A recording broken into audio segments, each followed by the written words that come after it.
Hey everyone, welcome back to my YouTube channel বিন্দাস পূজা। তো তোমরা দেখতে পাচ্ছ এটা আমি কোথায় এসেছি। তোমরা দেখে নিশ্চয়ই তোমাদের দিমাগে অনেক অনেক সওয়াল লাফালাফি করছে যে এটা তনু হঠাৎ করে কোথায় চলে এসেছি। তো বেশি না বকে আমি বলে ফেলি আমি কোথায় এসেছি। তো এটা হচ্ছে আমার মামা বাড়ি, যেটা আমার মামার নতুন আর একটা বাড়ি বানাচ্ছে। তো সেখানে এসেছি, বাড়ি বললে ভুল হবে, হ্যাঁ বাড়ি, যাই হোক যেটাই বলো সেটাই বলো।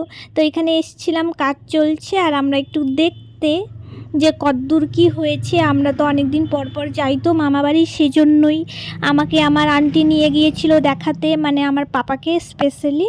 আমার পাপা অনেক দিন পর শ্বশুর বাড়ি গিয়েছিলেন, তাই আমার পাপাকে আমার মামি দেখাতে নিয়ে গিয়েছিল, আমার মামি আর আমার মামা। যাই হোক, তো আমি এখানে যে কী লেভেলের তিরিং বিরিং শুরু করেছি সেটা তোমাদেরকে না বললেই নাই, তোমরা নিজেরাই দেখতে পাচ্ছ।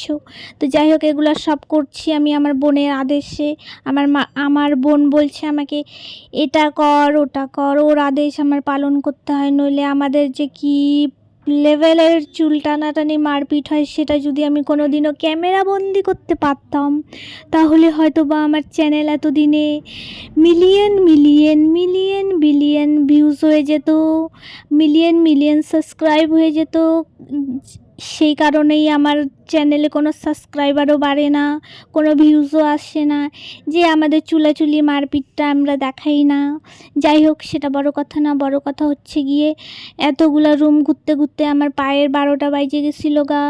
আর আমার প্যারিতম ভাই আমাকে বলছিল তোর পায়ের তো 12টা বাজবেই, কারণ তোর পায়ে হাঁটুতে থাকে ব্রেন, এর জন্যই তোর পায়ের 12টা বেজে গেছে। তাই আমি বললাম কি মুখ সামলিয়ে কথা বল, নলে একটা থাপ্পড় মেরে আমি 3 তলার থেকে তোকে 4 তলায় ফেলাই দিতে পারি। যাই হোক, এত কিছু ভাষণ না শুনে একটু আমার ঢংগুলোও দেখো, ঢং না দেখলে আবার মানুষের ভালো লাগে না, মানুষের কই থেকে তাহলে জলনি ফিল হবে। তো যাই হোক, আমার ক্যামেরা কেন বা উল্টাং পাল্টাং হচ্ছে সেটাও আমি বুঝতে পারছি না। তো এটা হচ্ছে ব্যাপার। আর আমার বুনু আমার সাথে লুকোচুরি খেলছিল এই ঘরে এসে, মানে এই বাড়ি এসে, নতুন বাড়ি। তো এই নতুন বাড়ি এখন কমপ্লিট হয়ে গিয়েছে, সেটা গৃহপ্রবেশের একটা ব্লগ বানাবো আমি, সেখানে তোমরা অবশ্যই দেখতে পারবে। জানি দেখবে না, তাও বলছি দেখতে পারবে, কারণ আমার ভিডিওতে ভিউজ আসছে না, তো আমি কি করে বলবো যে তোমরা দেখো, তাই না? যাই হোক, আমি জানি দেখবে না কেউ, তাও আমি বানাবো ভিডিও, কারণ এগুলো হচ্ছে আমার স্মৃতি, যেটাকে আমি ক্যামেরা বন্দি করতে ভীষণ ভালোবাসি। তো যাই হোক, অনেক করলাম কবিতা, এবার দেখো আমার রূপবতী ঢংটা। তো যাই হোক, এখন আমরা উপরে, সবার উপরে উপরের উপরে উপরের উপরে চলে এসেছি। আর মেন কথা কি বলো তো, এবার মুর্দার আলাপে আসি। এখান থেকে না গুলমোহর দেখা যায়, যা ভাল লাগে দেখতে। আমার তো স্বপ্ন একদিন আমি গুলমোহরে যাব, ওখানে গিয়ে আমার বার্থডে সেলিব্রেট করবো, সেটা হবে